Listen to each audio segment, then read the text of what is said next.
Welcome everyone again to this panel on climate leadership, which is a very, very interesting topic, and I really look forward to discussing that. My name is Andy Serwer. I'm the editor-in-chief of Yahoo Finance, based in New York, and we have an awesome star-studded panel of global leaders, chief executives, and even a head of state. So let me start off by introducing them. To my immediate right is the Prime Minister of the Netherlands, Prime Minister Rutte. Thank you very much for joining us, sir. Yeah. And to his right, a fellow countryman, correct, is Feike Sybesma. I hope I did an okay job of pronunciation. Thank you. Who is the chief executive of Royal DSM, a very interesting company with an interesting history.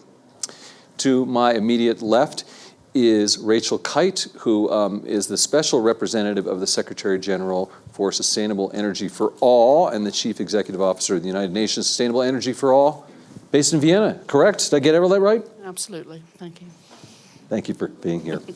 To her left is Christian Mumenthaler, who is the Chief Executive Officer, Group Chief Executive Officer of Swiss Re. We're so glad to be in your country. Thank you. Welcome here. Thank you very much, and thank you for being such a great host. And to his left is Ma Jun, who is the chairman of the China Green Finance Committee from the People's Republic of China, a real expert in this field. Thank you for coming and joining us. Thank you. So, climate leadership, what does that mean? Obviously, it's focusing on climate change and how to address the myriad topics that lead to this problem that we've created, and obviously identifying solutions. But really, we were just talking in the green room, it's connecting the solutions to the problem, singular, or problems, plural, depending on how you look at things. And obviously, there's a role for governments to play, NGOs to play, and corporations to play. And I think that, this notion that corporations shouldn't or don't have to play a role has pretty much been thrown away at this point. And I think companies understand that they need to play a role. And I think there's too much pressure on them not to these days.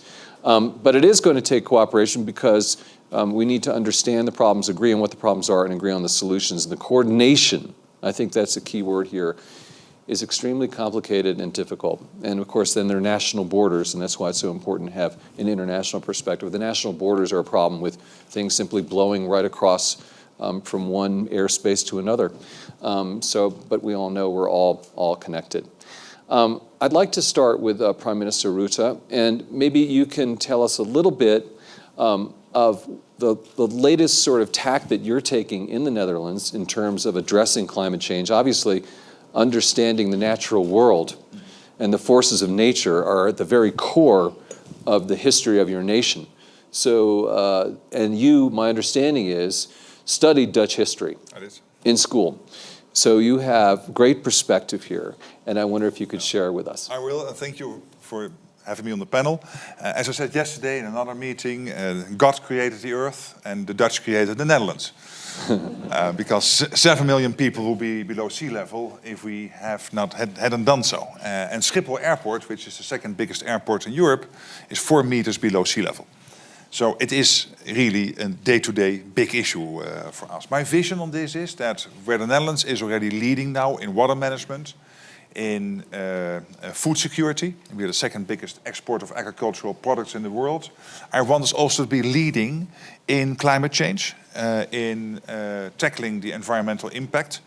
And by doing that, not only making sure that we have the CO2 emissions coming down and moving to the 1.5 degrees Paris targets, but at the same time earning a lot of money, creating new businesses, new innovations, etc. For that, we need to bring the targets up. I believe that Europe's targets are too low. We are now working on a 49% target a plan for 2030. Europe is still at this moment at 40%. Next year we have to decide what the target will be. Together with France, with Emmanuel Macron, we are very much pushing for a target of 55% for the EU. Of course, at the same time, we have to make sure that the targets worldwide stay in place. And particularly with the US, a challenge, keep China fully on board. I think that's working at the moment, but also the other parts of the world. And having said that, of course, nationally, we need support for this. What we have done is we have brought together a large group of people working on all the aspects of climate change and the environmental impact. That has led to a draft agreement which is now being thought through by all the relevant agencies. We will get it back as politicians. In April, then we have to take decisions. And then I believe we have to look at three things. One, can people afford it? So that it is still possible, and this is something I would really like to learn from you, what you are doing in this area, that people can make this transition in their personal lives without having to skip holidays or moving homes or whatever, but that they are able to do this whilst maintaining a lifestyle. Secondly, that we all understand what we personally can do to contribute in a very practical sense to this. When I have to buy a new car, should I still buy a petrol-driven car or a powered car, or should I buy an electrical car? And what are the trade-offs and how does this all play out, etc. And finally, we have to make sure that that it is fair how we distribute all of this between the companies and the people. That companies, of course, are crucial for your economic competitiveness, but at the same time, we have to make sure that they are not unfairly handled in the sense that they are not doing enough, whilst we are asking a lot of the burden being shared by the people themselves. Of course, a final one is the level playing field. When we in the Netherlands would do more than Germany or Belgium, it would be silly. If we close a coal-powered plant whilst a brown coal plant is being opened in Germany, why are we doing that? So we have to be very careful in calibrating this, choreographing this in such a way that we make sure that the country stays competitive, becomes even more competitive, and that we are not basically exporting the problem to another country, which would then basically see its emissions going up. And then you can't build a wall in the air that would still then come to the Netherlands. So all these issues, I believe, we have to take into account.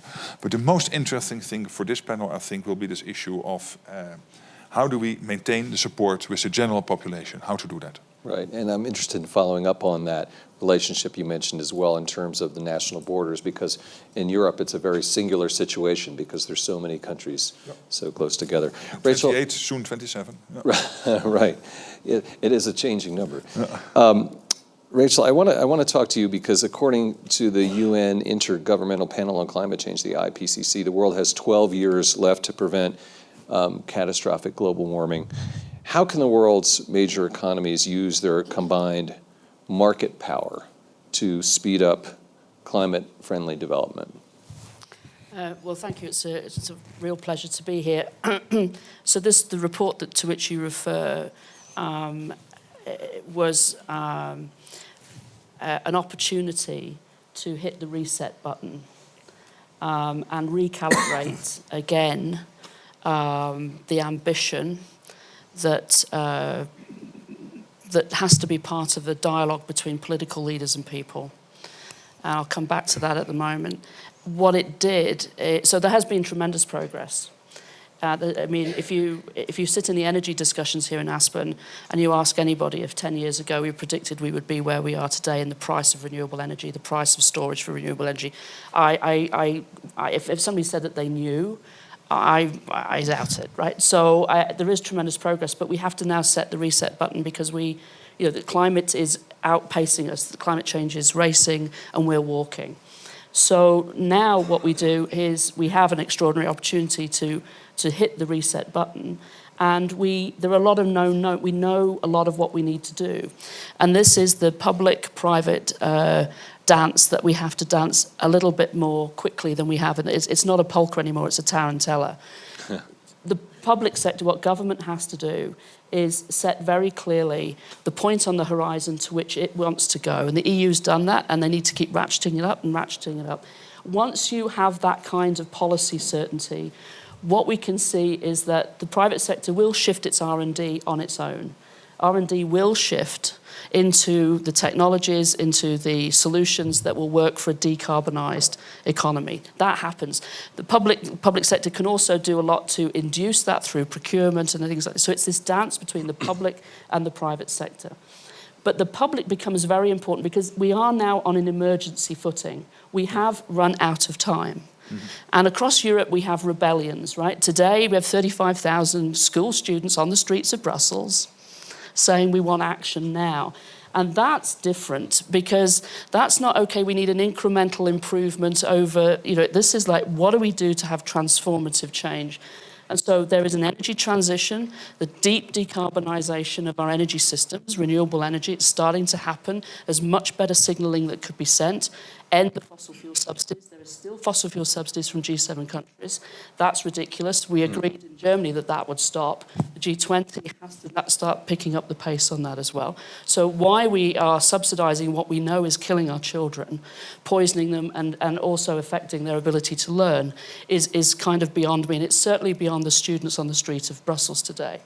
So the energy transition speeded up. What we now know is that the things that use energy very inefficiently or very intensively, like steel, like cement, like chemicals, like heavy transport, shipping and aviation and trucks and buses, we now know that we can actually get in 2050 to a place where they can be zero carbon as well, technologically. So can we now set the standards and have the policy pull for that as well and allow the private sector to innovate into that space? So it's every piece of the economy. What doesn't get talked about enough? We have to eat differently. Our diets have to be different. But this isn't about sacrifice. There is an opportunity to do this inclusively. It can be done affordably. We're still throwing bad money after bad money. Perhaps one day it was good money 50, 100 years ago. But so we are not being consistent and coherent across all of our economies. And when we start to do that, I think we start to see the pace of change start. So what's new today? The UN report took all plausible deniability away from any business leader, any government leader, any student leader, any mayor. We now know the size of the challenge and the time frame we have to work within. And so the question is, where do we create the spaces for the courage for political leaders to set the policy landscape? And then what is the pressure on business leaders to go as fast as they can into those spaces? Those spaces can deliver electricity, food, water at affordable, and reliable systems, but it's going to take a new way of thinking about it. Good news, technology exists, digitalization, decentralization, whether it's water or energy, we know that this is what's already happening.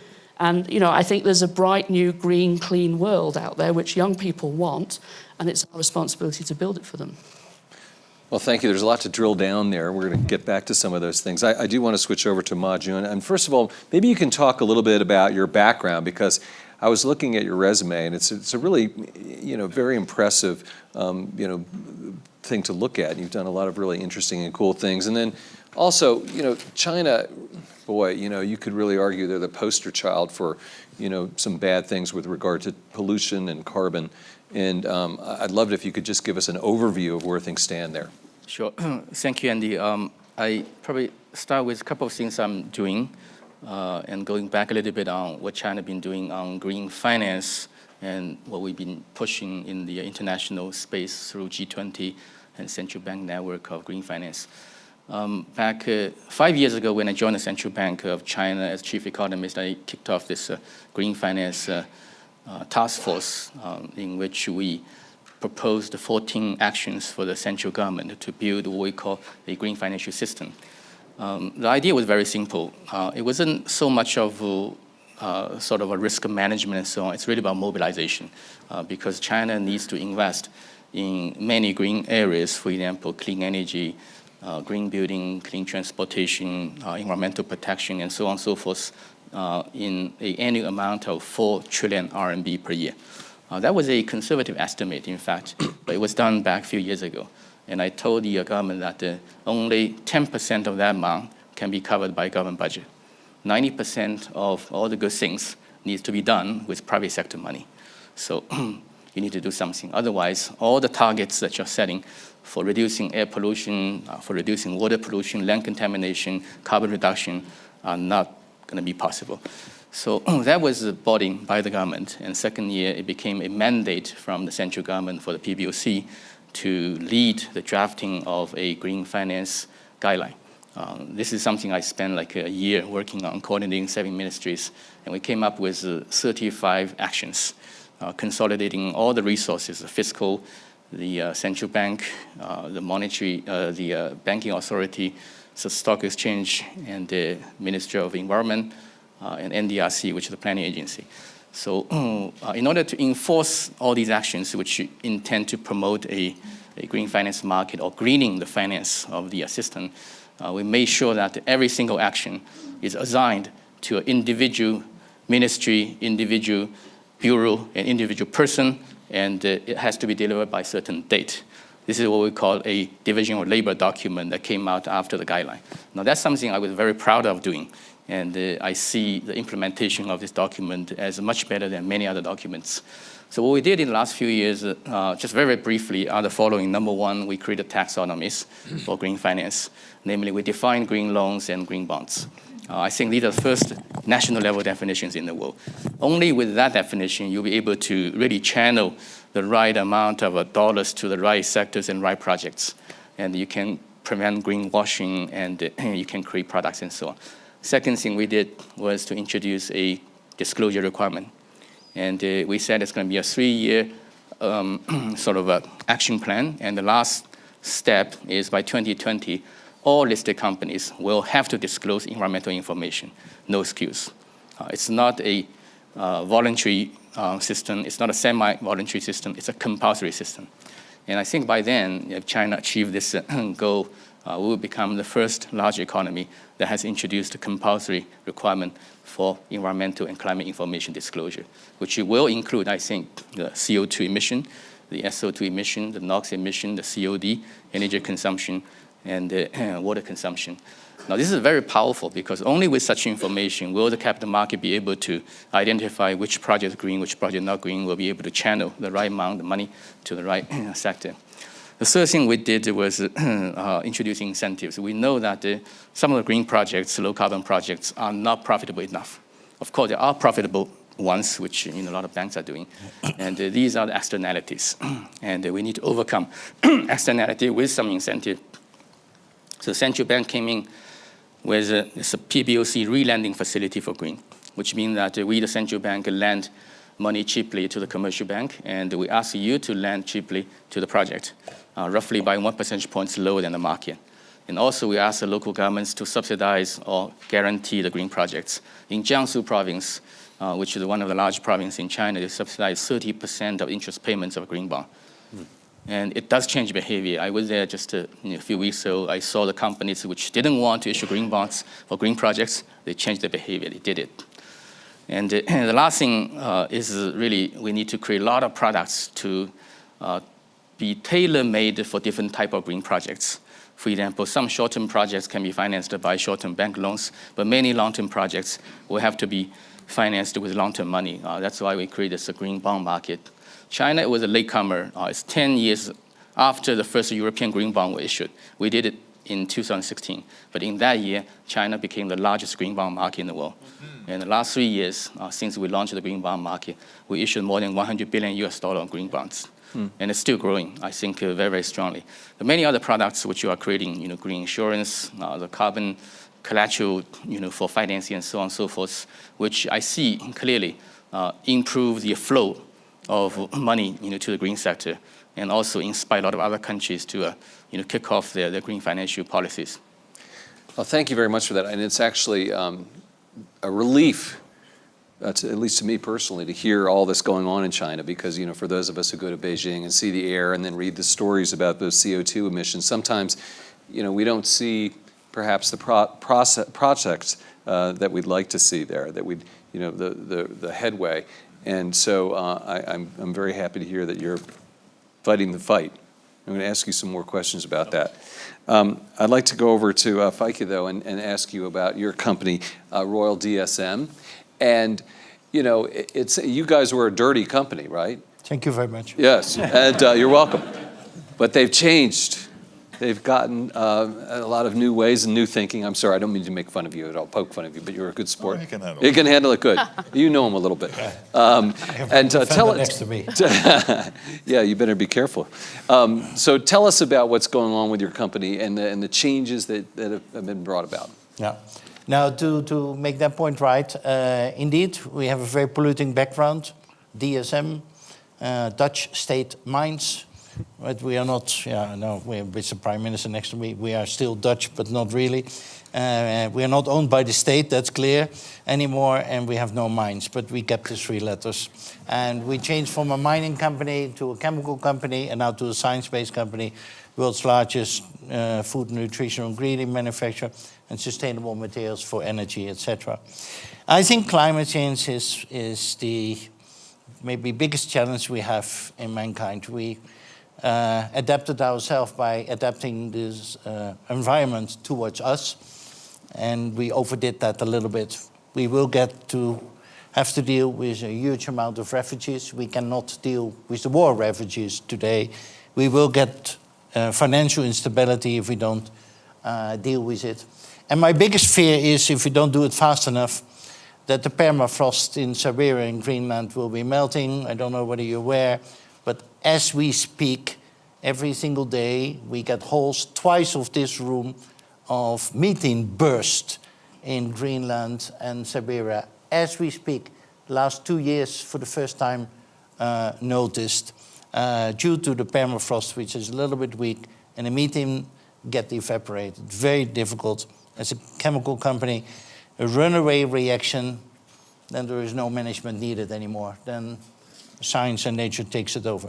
So what do we need to do? Like Rachel, which I had the pleasure of cooperating for many, many years in private-public partnerships, it needs to be done by both companies and countries. Countries have the privilege to make regulations, laws, etc.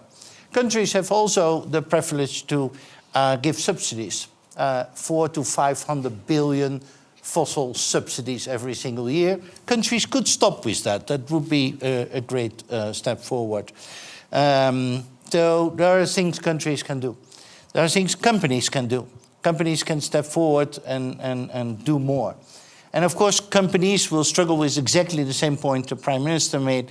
If I step forward and I do more than the competition, do I outcompete myself, or do I make it more difficult for myself? Or should I wait for regulations, then we all get the level playing field? We and many other companies do not wait for regulations and step forward voluntarily and do more than needed. And that is jeopardizing our competitiveness to a certain degree. Are we stupid? Why are we doing that? No, because that is leadership, I believe, to step forward and to do more than may be needed. Also, to be honest, to a self-interest. Also to a self-interest, because I want to future-proof our organization. I want to future-proof our company. I think if we don't do it, the millennials will not work for our company anymore. Will not buy our products. We lose our license to operate from society. We are not prepared on the carbon price, and we will lose out as a company. So I do that also as self-interest. I'm leading a group, and I just came out of the meeting we have regularly with them, of 80 companies called the CEO Climate Leader Group. What did we agree? We agreed to voluntarily increase our own reduction targets, science-based targets. We agreed to put an internal price on carbon, stimulating governance to put a stronger price on carbon. Sidestep on that one.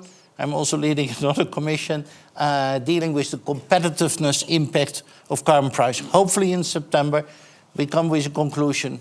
My feeling a little bit, a carbon price of 30 to 50 is impactful enough for companies to react, but not big enough for companies to move the assets to another country.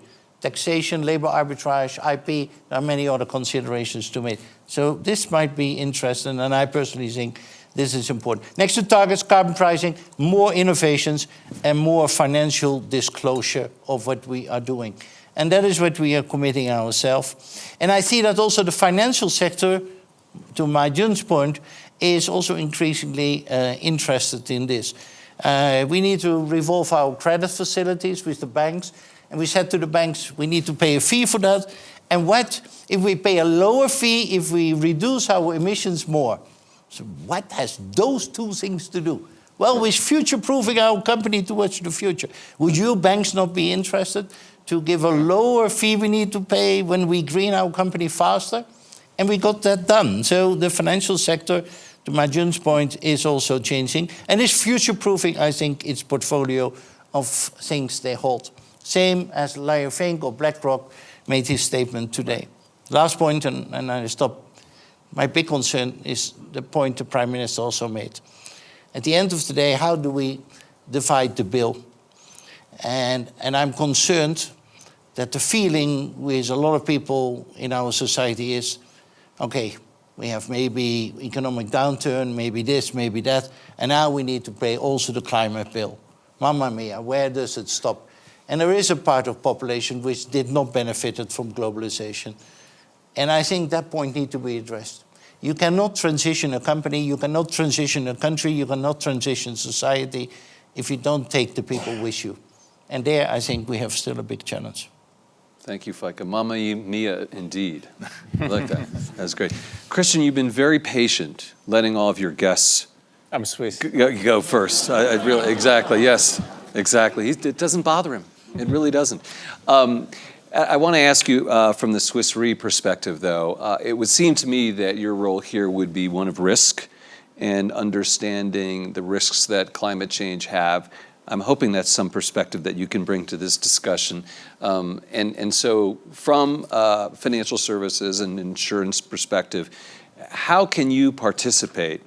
And I love that idea of telling the bank, charge us less. I mean, are there ways that you can participate like that to further this agenda? It's always tough to negotiate with Dutch people, right? I don't want to give insurance cover to Feike. He's going to ask for a reduction. Yes, yes, you can see he's going to guilt you into it, right? Yeah.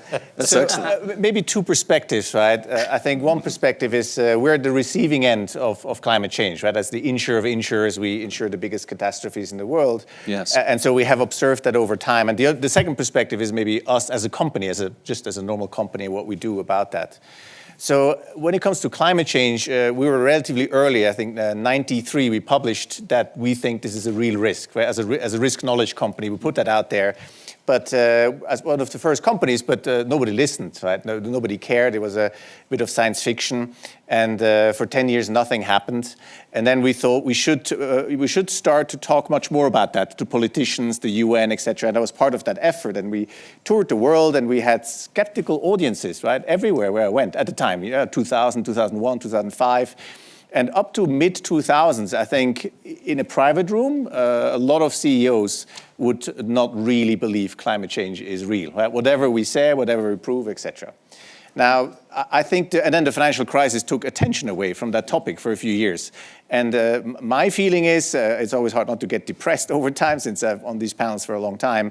I actually feel there's a bit more momentum right now. I think there's more recognition. I think the reports are stronger, the science is stronger, more people see it. I think the fact that 2017 was the heaviest natural catastrophe year ever in terms of costs, and that's only half of the economic losses covered by insurance. But that was the highest. Last year was pretty bad too, above average. So at least I feel there's more momentum now in honesty and in a smaller circle. Whether that now helps to catch up, because we've lost so much time, right? So much time from 93 to now, remains to be seen, right? Sometimes you can have exponential phenomenon, and if enough people believe in it, maybe we're lucky. But I just say we have lost a lot of time, and it's running out. So that's my professional perspective as a reinsurer. As a company, maybe that's the parallel track, right? Obviously, very early on, we tried to do something our own. So we supported windmills and solar projects on the insurance side. We lowered our carbon footprint to 0, but that's not the heroic thing, right? For a reinsurer, we don't have a heavy footprint. So we reduced where we could, and then we paid for the rest. But more recently, it's more interesting, right? Because you have to look at your whole value chain and what you influence. And in 17, so it took us that long, right? In 2017, the younger people in our asset management department made an analysis back. We're a bond holder, right? 130 billion of bonds. That's policyholder money.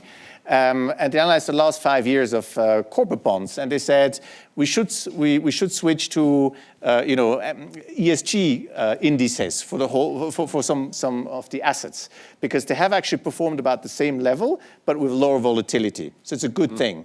And so they came to the executive board, and we said, okay, what percentage of these 130 billion would like to switch? And they said everything. Yep. So we paused a little while. And we agreed to do it, right? So we switched in 17, everything, 130 billion, ESG. And obviously everybody's nervous, right? Is it performing as well? It's performing actually better since then. So we're lucky on that side. But it needed a bit of courage, right? We were one of the first. On the underwriting side, we also support all kinds of companies. So what can we do there? And it's clear we also there need to go further in encouraging certain behavior or discouraging certain other behavior. But when you go there, you need a lot of courage. Whatever you do, you'll be criticized. And so this year we came out with a policy where we thought we need to support some of the emerging economies on the transition. So we can insure coal mines in China because China indeed is making the biggest progress, we think. But in mature economies, as we said before, it makes no sense to reopen a coal mine. No. Now, obviously, others can say, no, you should insure it. We decided not to. The business loss is not huge, but there you start to talk real money. Right? Right. And I think I would just encourage people to contribute through their own value chain, whatever they can, in this whole process, just because of the urgency. And then final point, you might say our shareholders don't want that, right? But it's not true. We go and talk to all the shareholders. You noticed, and I think Feike said it, there's a huge wave coming with pension funds, sovereign funds, etc., who say, what are you doing in that field? So actually, it's an intelligent thing to do, right? Plus the millennial in your own business. So I think there's ample cases for CEO to take more courageous actions, and you won't always get it right, and you will be criticized. Thank you. I always thought the most powerful argument for climate change being a real problem was the insurance companies, because you can listen to NGOs and people say, yeah. You can even listen to heads of state, but the insurance companies are saying it's real because it's costing us money, right? So here's the evidence. We're paying out more, and so I think that's a fascinating point. Okay, we're going to go around and talk to people again. We're going to be a little quicker this time after those kind of opening statements. And I want to ask you, Prime Minister Rutte, about your conversations. Take us behind the scenes when you talk to other heads of state, the most confidential conversations that you have with other heads of state and EU regulators, and maybe talk a little bit about the problem that Feike identified, which is the costs and the trade-offs, and how do you pay for that, and which countries are doing it right and which countries are not, all that gossipy stuff. Yeah. Because we are amongst ourselves. Yeah, there's no one could possibly be listening. There's the cameras broadcast. Let me say a few things. First of all, with Sigrid Kaag, Minister for Foreign Aid and Foreign Trade of the Netherlands, I visited Guterres, the Secretary General of NATO, last year, September, during the UN week. He was very worried.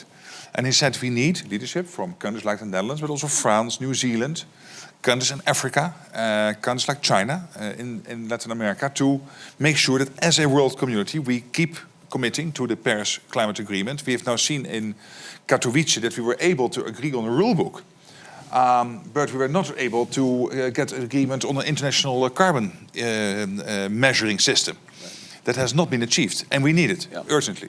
So I took that on board. I spoke this morning, for example, with the new, she's not that new anymore, the Prime Minister of New Zealand, and many others. And this is one thing. So how to make sure that in the regional discussions, we maintain that level of ambition collectively.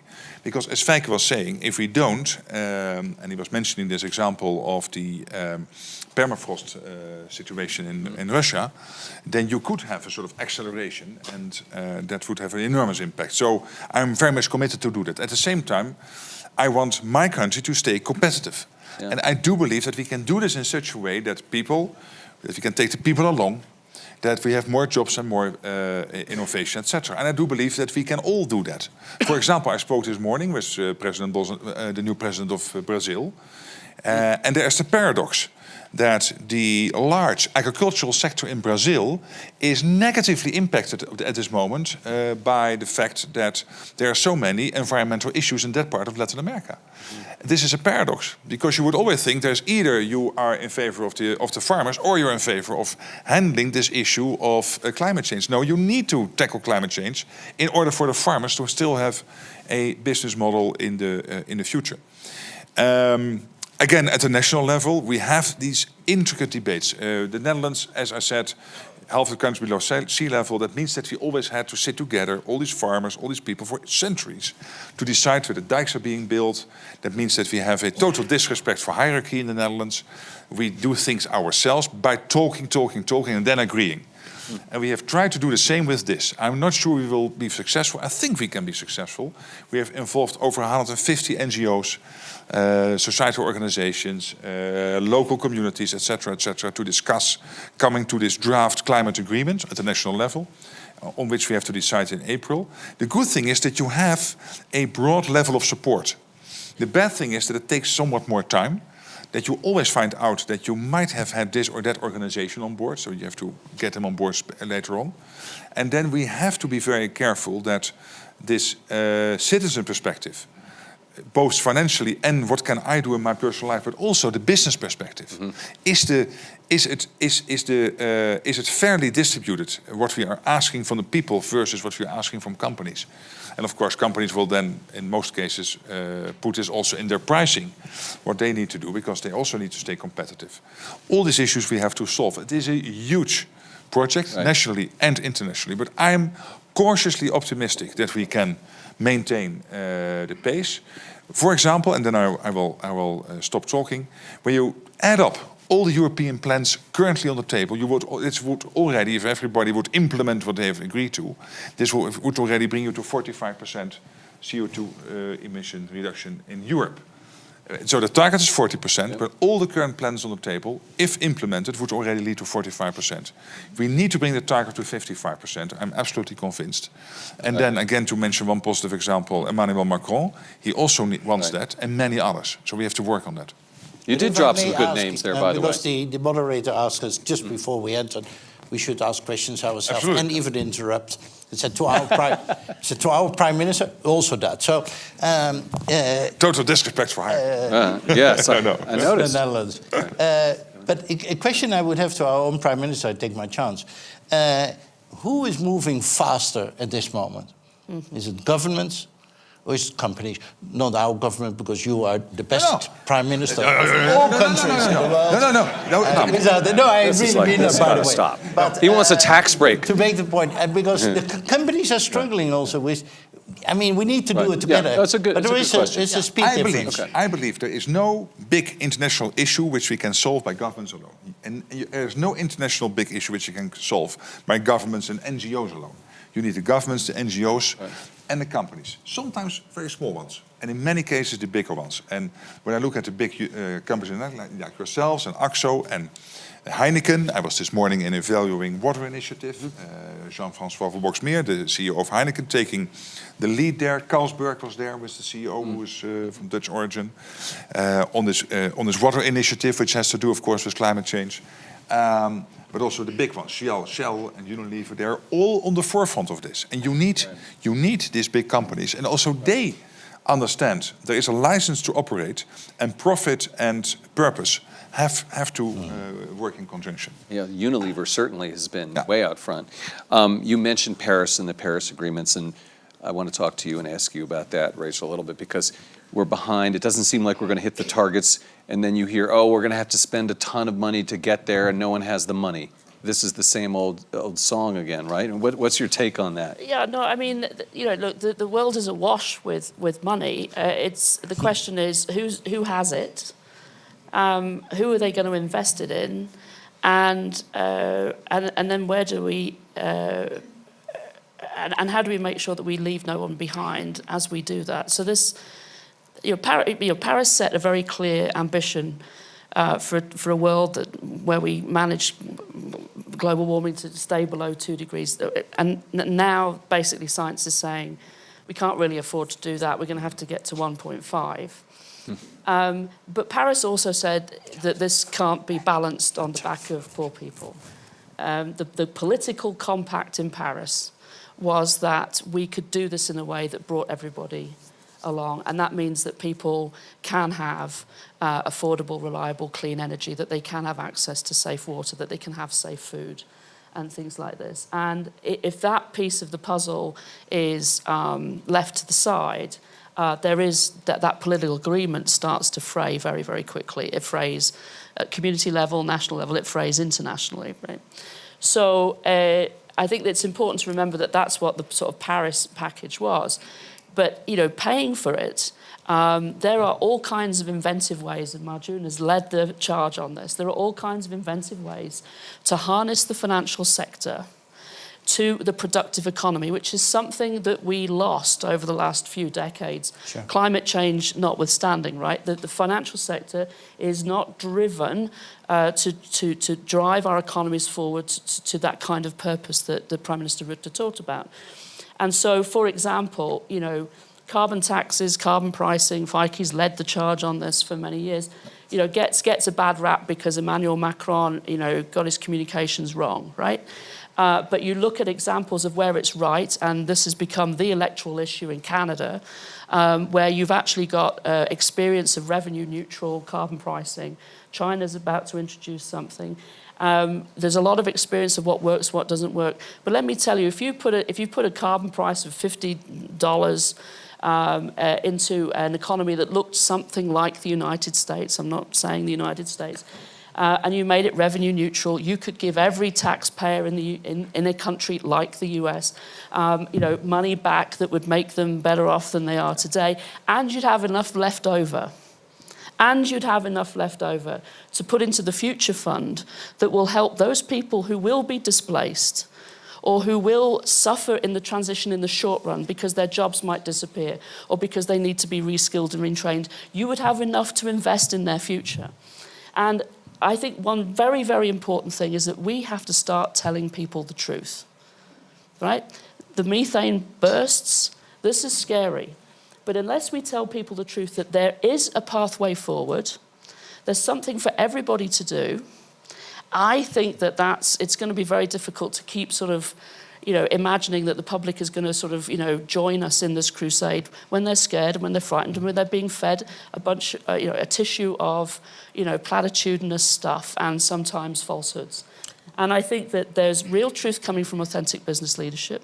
There's real truth coming from authentic political leadership. You talked about New Zealand. I think that you know, New Zealand's got a very difficult pathway. It's got a lot of methane in its economy. It's going to hurt, but they're making the commitment. Europe's making the commitment, and I think that authentic leadership has to come from business and from politicians, and then it gives the public a chance to know how they can, you know, be part of the solution. In the meantime, young people are taking to the streets and saying, "I'm not waiting."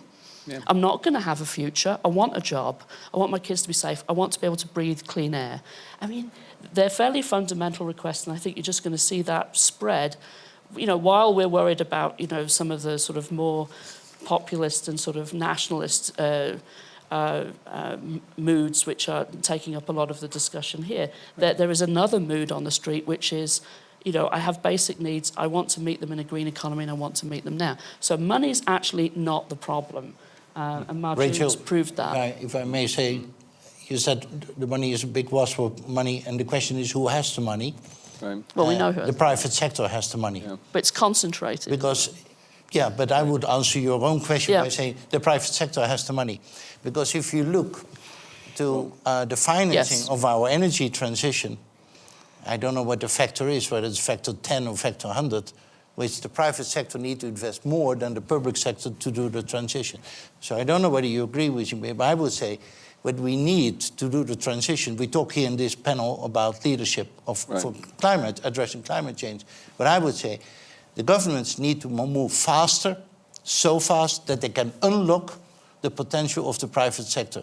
Because they need to finance it. Nobody else will really finance it, because if I look to the numbers, the money need to come from them. Or do you disagree with No, I think just very one of the reasons why Paris worked is because the message from business to government is, if you do this, we can deliver. And what's happened since Paris is somehow politically, you know, at an international level, that political leadership has come under pressure. We've seen some people hesitating, a bit of a wobble in a few geographies. And I think the business message here is very, very clear. You know, we need the long-term targets. We need the strategies. We need you to put coherence across your macroeconomic and your fiscal policies. And if you do, you will be surprised by how fast we can go. So I agree with Feike. Right, but it's different in different countries too. So let's take China, for instance. We were talking about leadership, and I'm interested, Majun, in your take on exactly how committed the leadership in China is when it comes to this issue. Maybe I cover both in terms of how we kick off the green finance program in China more quickly than many other places. And the other one is really the points that's been made, how do we convert a huge amount of brown money into green money. The brown money are probably 5-10 times bigger than the green money. Now, on China, I think it's a little trick, to convince the top policymaker that the financial system has to play a critical role in greening the economy. I think a few things contributing to this understanding. One is we had a massive problem of air pollution in 2013. If you were in Beijing 2013, early in the year, the PM 2.5 number went up to 1,000 in one day. And that was, I think, 50 times higher than the safe level. So people began to talk about air pollution every day. They began to watch the hourly based release of the PM 2.5 number. And that creates a lot of momentum. And we leverage that momentum, which is the public momentum, saying everybody wants the government to be green and wants the financial system to be green. And secondly, we estimate a huge amount of sort of money that's needed for green investment, and telling the government, you don't have the money. You have to rely on the financial system to mobilize the money or to convert the brown money into green money for you. And these are basically two arguments. I think it was very swift. We convinced the government within a few months, and it was codified into the highest level of government document. It's called Eco-Civilization Reform Plan, put out by the Central Party Committee and the State Council. Now, once in countries like us, developing countries, the top leadership, put this into his mouth, things will move very fast. And then it became, mandates for the central bank to draft the regulation and rules and incentives and all that. Then we create a lot of different markets. Just give you an example of the green bond market. In OECD country, it's largely market-driven, right? The market associations will create rules and guidelines and all that. We put in the green bond guideline and the green bond catalog, which I led in drafting, on the central bank website. And we said, you can follow that on a voluntary basis, but 100% of the guys follow them. So this is a convening power of the government once you have the conviction at the senior level. So the green bond was an example, and the green funds was another example. We created 400 green equity funds last 3 years. Also at this push, given this push from the government, plus many other innovations, like we're now pushing banks to do environmental stress testing. ICBC has done this and showing to the rest of the financial sector, if you lend to polluting high carbon sectors, you end up with higher non-performing loan ratio. Just a model is going to shift the composition of the lending. Now back to the second point on, so much money available in the world, and only a tiny part is in green. You mentioned ESG investment. I think your company is great, a lot of ESG. The world, I think, only have a few % of institutional money in ESG assets. And in terms of banks' balance sheets, the average bank may have only less than 10% green on their balance sheet. So what we need to do is to convert, much more, a larger proportion of these non-green brown assets into the green. That's the incentive.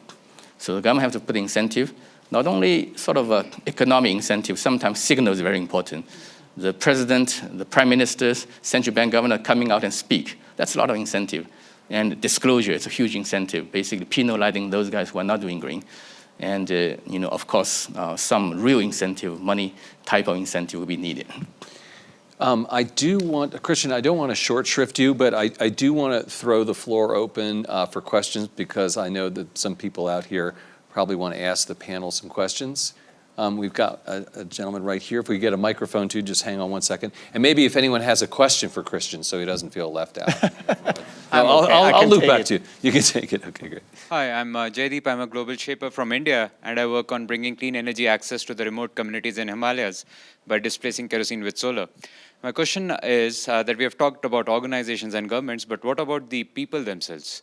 So in India, Africa, if you look at the average amount of per capita consumption, emission of carbons, it's somewhere between 0.5 to 1.5. And whereas if you take the developed world, it's up to 8 and 9. And soon enough, these people, as the income levels are increasing, will eventually end up at those levels. So how do you sort of reach out to these people both in the developed part of the world, where you tell them you need to get your emissions down, but then the people who are starting this journey, how can we ensure that they make the responsible choices and not end up with the same amount of carbon emissions that people in the developed world already have? Yeah, good question. Now, I'm going to give you, you don't have to answer that one I because think- it's more of a I Rachel think or Prime Minister Rutte, question. we're working together right on this. And we Okay. had this meeting yesterday with Ban Ki-moon, so I think you should Absolutely. talk about your initiative. Very polite. Yeah. No, here I think you need to do both. So there has to be regional leadership. For example, Narendra Modi, he is working on very specific programs, cleaning the holy Ganges River, cleaning India, and I've spoken numerous times with him, with large groups of Dutch companies who can help him to be more successful, of course, in conjunction with Indian companies to do this. So you need the local, regional in this case, and India is now, I think, the second biggest country in the world in size of its size of population. So it is at this stage one of the biggest countries in the world and one of the top 10.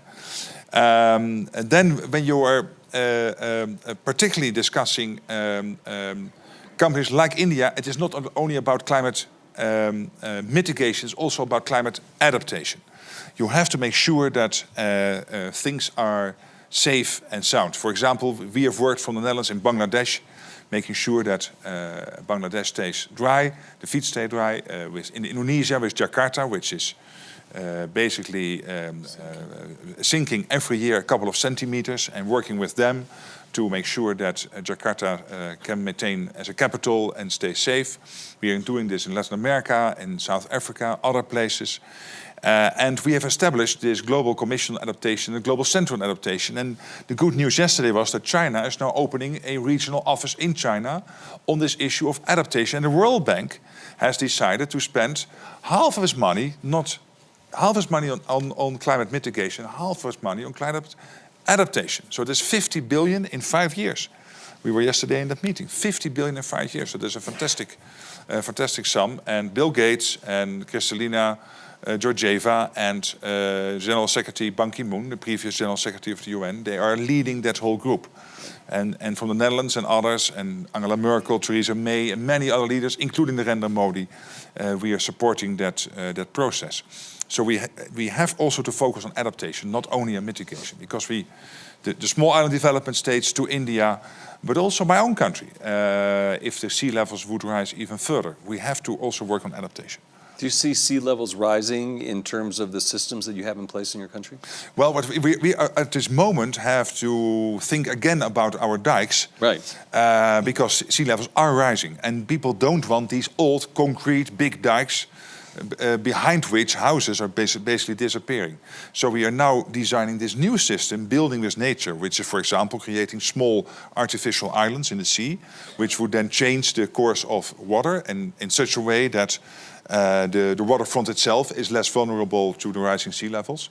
So we're putting in place all these new things, but also some very old ideas. For example, we were used to build our farms on a terp, we call that, sort of small hill, which was man-made. And this was a technology from the 12th and 13th century. We're doing it again in some of our provinces in the Netherlands, where we see the rivers rising and there's an increasing risk that rivers will overflow. So again, we are sometimes now building our farms on small man-made small hills where livestock can retreat in case the rivers would overflow. And we are also implementing that in money-wise quite cheap technology in many other parts of the world. You've been on the cutting edge for centuries, as you were saying. It's interesting to see right? that some of these techniques from 800 years ago are still valid today. Could I ahead, just sure, very sure. briefly just go back to the question? Yeah. There's a good news and bad news. The good news is that for those people who don't have access to much energy or to any energy, which is about 1 billion people in the world, the new technologies of distributed modern renewable energy are by far the cheapest and quickest way to get them reliable and affordable energy. And you see that happening obviously very quickly in India, but now through work like you and others elsewhere in the Himalayas, it's happening in the small island states, and it's happening now in East Africa, and now really some stuff really beginning to start moving quickly in West Africa.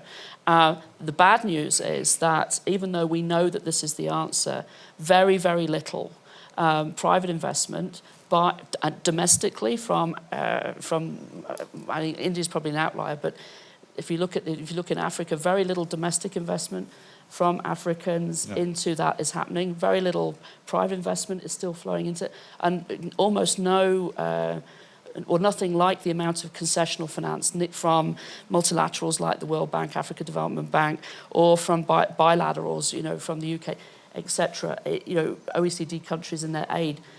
This is not yet flowing anywhere near enough into the off-grid renewable solutions which are available.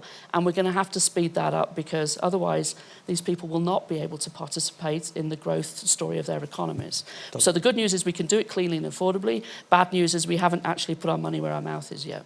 Yeah. Great. We're running a little short on time, so question here. Thanks. In the German newspaper Handelsblatt, there was 3-4 weeks ago statistics that said... Can you identify yourself, please? I'm sorry. Can you identify yourself? My name is Wolf-Henning Scheider. I'm CEO of Automobile Group.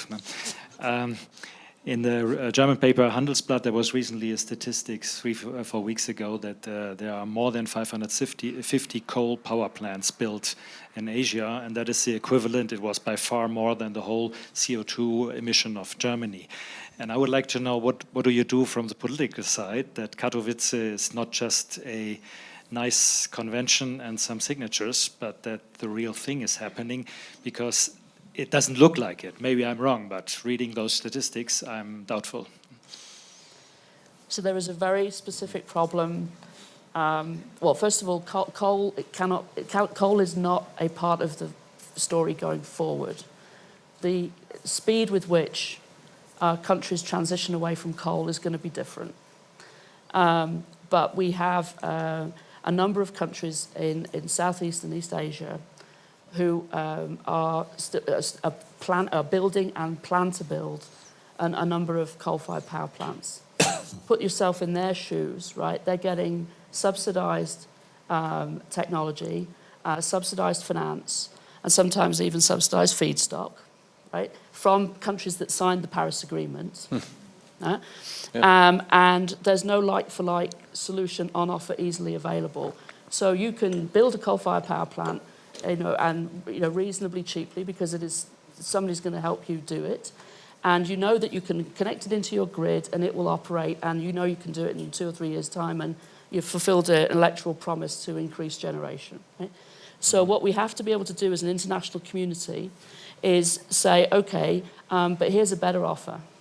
Here's the technical assistance on grid stabilization and everything else that you need. Here's the assistance that you need in order to move your regulation forward. And here's the subsidized finance, or the finance that's easily available and can be quickly applied for you to have storage and modern renewables, or gas, or something else, right? So we know that we have to help these countries transition, but frankly, we haven't put a package on the table that's attractive enough at the moment. And the good news for me is that some of these things are being talked about here. Great. Last question here. Can we just get, because this gentleman's waiting very patiently. I'm so sorry. No. So maybe he'll get the question to you. Sorry, Feike. Hi, my name's Michael Itzer. I'm the CEO of the ICAW. So the panel have been very candid today, so thank you very much for that. So I'd like to take you forward to 2050, and there's a completely new generation sitting on that podium. How are they going to assess our leadership today on this issue?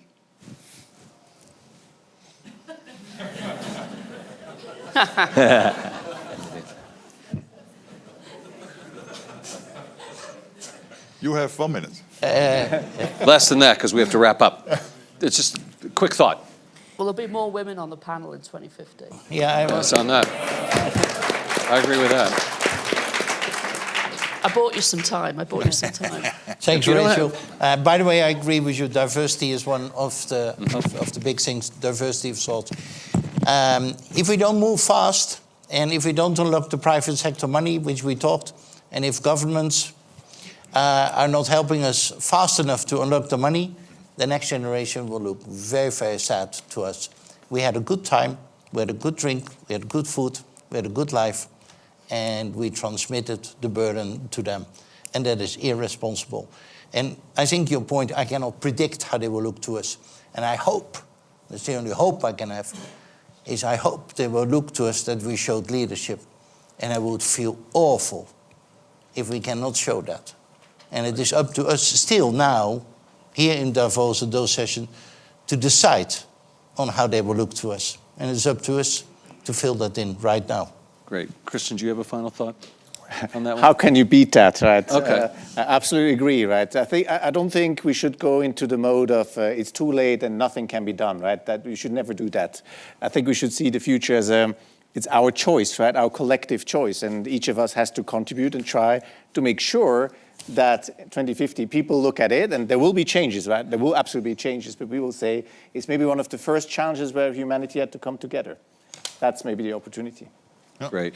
Thank you for that great question, because it really kind of capped the whole session, I thought. And I think we really got to understand the complexity of the problem and the solutions, and how important the coordination will be between NGOs and companies and governments. So please join me in thanking this great panel, Ma-Jun and Christian Mumenthaler, Rachel Kyte, Feike, and particularly the leadership by Prime Minister Rutte. Thank you very much. That was really